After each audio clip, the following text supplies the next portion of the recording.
கிறிஸ்துவுக்குள் பிரியமானவர்களே, கர்த்தரும் இரட்சகருமாய் இயேசு ஈடிய நாமத்தினாலே உங்கள் யாவருக்கும் என் அன்பின் வாழ்த்துக்களை தெரிவித்துக் கொள்கிறேன். தேவன் அருளிய அப்பம் மினிஸ்ட்ரி சேனல் மூலியமாக உங்களோடு சந்திப்பதில் மிகுந்த மகிழ்ச்சி அடைகிறேன். தினம்தோறும் புதிய நாளுக்காக பரிசுத்த வேதாந்தத்தில் ஒரு வாக்குத்தத்தங்களை தேவனுடைய நாமம் மகிமைக்கென்று நாம் தியானித்து புதிய நாளுக்காக நாம் ஜெபிக்கிறோம்.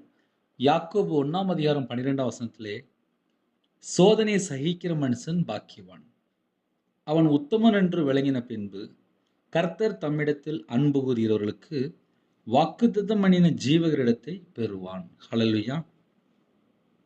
கிறிஸ்துவுக்குள் பிரியமானவர்களே, சோதனையை சகிக்கிற மனுஷன் பாக்கியவான், அவன் உத்தமன் என்று விளங்கின பின்பு கர்த்தர் தம்மிடத்தில் அன்பு கூறுகிறவர்களுக்கு வாக்குத்தத்தம் பண்ணின ஜீவகரிடத்தை பெறுவான். ஒரு குடும்பத்தை தேவன் ஆசீர்வதிக்கிறார். எப்படி ஆசீர்வதிக்கிறார்?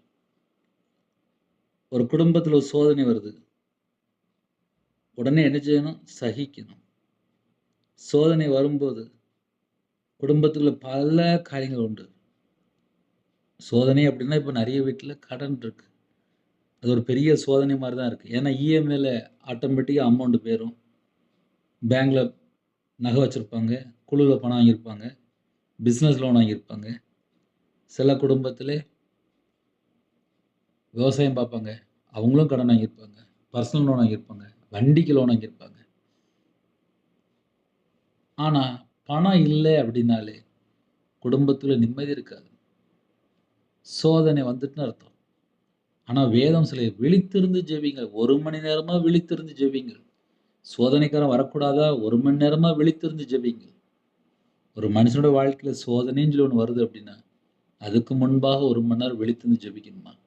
அப்படி 1 மணி நேரம் தேவனுடைய சமூகத்தில் விழித்திருந்து ஜெபிக்கும் போது எல்லா தடையெல்லாம் விலகிடும். சோதனை சகிக்கிற மனுஷன் பாக்கியவான். சில குடும்பத்தில் மாமியார் மூலியமா ஒரு சோதனை மாதிரி வந்துட்டு இருக்கும். குடும்பத்துக்குள்ள அப்போ தான் கல்யாணம் முடிச்சு போயிருப்பாங்க. ஏன்னா புரியாது, கல்யாணம் முடிச்சதுக்கப்புறம் புரியாது. அது ஒரு புது வாழ்க்கையாக இருக்கும். ஒரு பக்கம் பார்த்தா கணவர் சமாளிக்கணும், இன்னொரு பக்கம் பார்த்தா மாமியார் சமாளிக்கணும். குடும்பத்துக்குள்ளே பல காரியம் உண்டு. சோதனை சகிக்கிற மனுஷன் பாக்கியவான், அவன் உத்தமன் என்று விளங்கின பின்பு கர்த்தர் தம்மிடத்தில் அன்பு கூறியவர்களுக்கு வாக்குத்தத்தம் பண்ணின ஜீவரிடத்தை பெறுவான். அப்போ நமக்கு ஜீவகிரடமும் ஆயத்தமாக இருக்கு. நம்ம வாழ்க்கையில் ஏதாவது ஒரு காரியத்தில் சோதனை இருக்கா?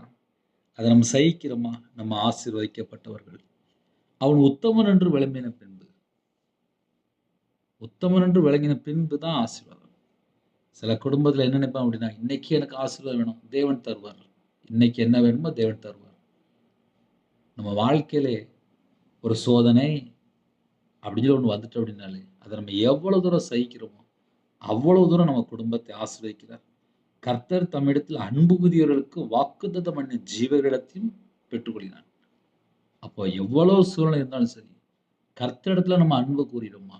அதை மட்டும் நம்ம கொஞ்சம் யோசித்து பார்க்கணும். ஏன்னா சில குடும்பத்தில் சோதனை வரும்போது கர்த்தரை மறுதளிச்சிருவாங்க. அப்படியும் சில குடும்பம் உண்டு.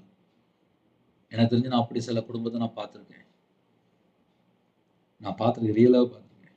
சோதனை சகிக்கிற மனுஷன் பாக்கியவான். பாக்கியவான் என்ன? ஆசீர்வதிக்கப்பட்டவன், ஆசீர்வதிக்கப்பட்டவங்க. ஒரு குடும்பத்தில் ஒரு சோதனை வருதா, சகிக்கணும். என்னுடைய வாழ்க்கையில நான் வியாபாரத்தில் இருக்கும்போது மாந்திரியத்துக்கு, விக்கிரகத்துக்கு மனுஷனை நம்பி பணம் கொடுத்தேன், நஷ்டப்பட்டேன், நடுரோட்டுக்கு வந்தேன். இப்படிலாம் இருக்கும்போது, கடனில் கஷ்டப்படும் போது கையில் பைபிள் எடுத்து வாசிக்க ஆரம்பிச்சேன். என் வாழ்க்கையில் எப்படிலாம் சோதனை வந்துச்சு, எப்படிலாம் பிரச்சனை வந்துச்சு, எப்படிலாம் கடன் வந்துச்சு, கர்த்தரை விட்டு தள்ளி போன என்னெல்லாம் ஆபத்து இருக்கு. அதுக்கப்புறம் நான் என்னமா செஞ்சேன்? கர்த்தருடைய சமூகத்தில் காத்திருந்து அவரை தொழுது கொள்ள ஆரம்பிச்சேன். காத்திருந்து எனக்கு கிருபை வேணும்பா, அவர்கிட்ட அன்பு கூற ஆரம்பிச்சேன். எனக்காக தானப்பா நீங்க ஜீவனே தந்திருக்கீங்க, எனக்காக தான்ப்பா நீங்க பிதானத்துல பரிந்து பேசுறீங்க, உங்க அன்பினால எனக்கு நிரப்புங்கப்பா, இந்த சோதனையிலிருந்து நான் வெளியில வரணும், எனக்கு கிருபை தாங்கப்பா, சகிக்கணும், எனக்கு கிருபை தாங்கப்பா.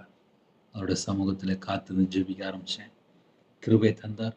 இந்த நிமிஷம் வரைய உயிரோட வச்சிருக்கார். இன்னைக்கு வாக்குத்தத்தம் தெரியுமா? சோதனை சகிக்கிற மனுஷன் பாக்கியவான், அவன் உத்தமன் என்று விளங்கின பின்பு கர்த்தர் தம்மிடத்தில் அன்பு கூறுகிறவர்களுக்கு, கர்த்தருடைய சமூகத்தில் காத்திருந்து அவரை புகழ்ந்து பாடி அவரை மகிமைப்படுத்துங்க.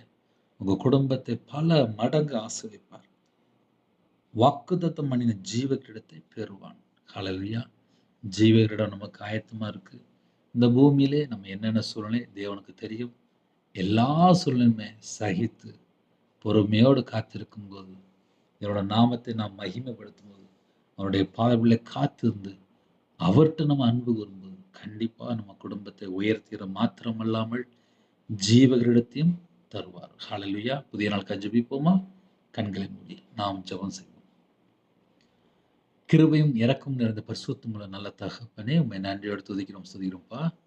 உம்முடைய கரத்தில் இந்த நாளை தருகிறோம். எங்க கூட கர்த்தர் வரணும். உமக்கு பிரியமானபடி நாங்கள் வாழணும். இந்த நாளை எங்களுக்கு ஆசீர்வதித்தாங்க. உம்முடைய கிருபையால் நிரப்புங்க, உம்முடைய பிரசன்னத்தால் மூடுங்க, உம்முடைய வல்லமையால் நிரப்புங்க, பரிசுத்தால் நிரப்புங்க, அக்னி அபிஷேகம் நிரப்புங்க. இந்த நாளைக்கான செய்த கிருபைக்கு 1000 மடங்கு உமக்கு நன்றி செலுத்தினோம், துதிக்கிறோம், ஸ்துதிக்கிறோம். உங்க கிருபையால் நிரப்புங்க, உம்முடைய பிரசன்னம் இறங்கிவிட்டும், உம்முடைய வல்லமையால் நிரப்புங்க. எல்லா குடும்பத்துக்குள்ளுமே உம்முடைய வல்லமை இறங்கி விட்டும், உயிர்ப்பிக்கிற வல்லமை இறங்கி விட்டும். ஜெப அபிஷேகம் தாங்க, தியானிக்கிற அபிஷேகம் தாங்க, துதிக்கிற அபிஷேகம் தாங்க. எல்லா குடும்பத்தையும் கர்த்தர் தலமுள்ள கரத்தினால் தொட்டு ஆசிரியங்க. பிதா குமாரன் பரிசுத்த நாமத்தில் முத்திரை போட்டு வேலை அடைத்து பாதுகாத்துங்க. யாரெல்லாம் தாழ்த்தினாலும் அவனுடைய கையின் கீழ் ஆசிரியங்க, அவனுடைய அப்பத்தின் தண்ணி ஆசிரியங்க. இந்த நாள் முழுவதும் எல்லா குறைகள் குற்றலாற்றையும் மன்னித்து எல்லா தடைகளும் நீக்கி எல்லா விதமான வாசல் திறந்தாங்க. உங்க நாம மகிமைப்படட்டும். உங்களுடைய கரத்திலே தாழ்த்தி விடுவோம். துதிகான மகிமையெல்லாம் உமோருக்கு செலுத்தினோம். இயேசு கிறிஸ்துவின் பிதாவே, ஆமென். தேவனுக்கே மகிமையுண்டதாக. கர்த்தர் தாமே உங்களை உங்கள் குடும்பத்தின் சகல காரியத்திலும் சம்பூர்ணமாக திருப்தியாக கர்த்தர் கொடுத்து ஆசீர்வதிப்பாராக. ஆமென். கர்த்தராகிய இயேசுவின் கிருபையும் பிதாவாகிய தேவனுடைய அன்பும் பரிசுத்தருடைய ஐக்கியமும் இப்பொழுதும் எப்பொழுதும் சதா காலங்களிலும் நம் அனைவருக்கும் கொடுப்பதாக. God bless you. Thanks for watching. Please subscribe our channel. Click the like and share. Click the bell. God bless you.